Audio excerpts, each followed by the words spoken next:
Hello दोस्तों, कैसे हैं आप लोग। उम्मीद करता हूं कि आप लोग ठीक ही होंगे। तो आप लोग बता दें कि दबंग सुपरस्टार खेसारी लाल यादव जी का फैन है तो इस वीडियो को लाइक कर दो, चैनल पर नए हैं तो सब्सक्राइब कर दे और व्हाट्सएप फेसबुक पर शेयर कर दो। चलिए बढ़ते हैं खबरों की ओर। तो जी हाँ दोस्तों, आप लोग को बता दें कि दबंग सुपरस्टार खेसारी लाल यादव जी का संघर्ष 2 का ऑफिशियल टीजर आया है, जो कि वर्ल्ड वाइड के रिकॉर्ड यूट्यूब चैनल पर आए हैं।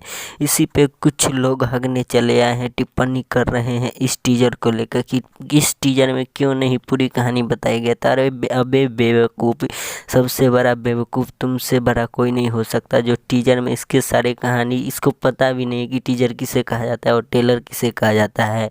यहाँ पे आप लोग इसका वीडियो जाके देखिएगा। ये इसका झाटन सिंह मुकुट नाम है, इसका वीडियो दिखेगा कि ये टीजर नहीं बल्कि टेलर बोल रहा है। तो इसको कुछ समझाओ यार, जाओ इसको गधे जैसा शक्ल बना के चले आता है वीडियो बनाने, इसको कोई तो समझाओ यार। बस लास्ट में जाते जाते हम यही कहेंगे, दिल थाम के बैठो चाहने वालों, पिक्चर अभी बाकी है।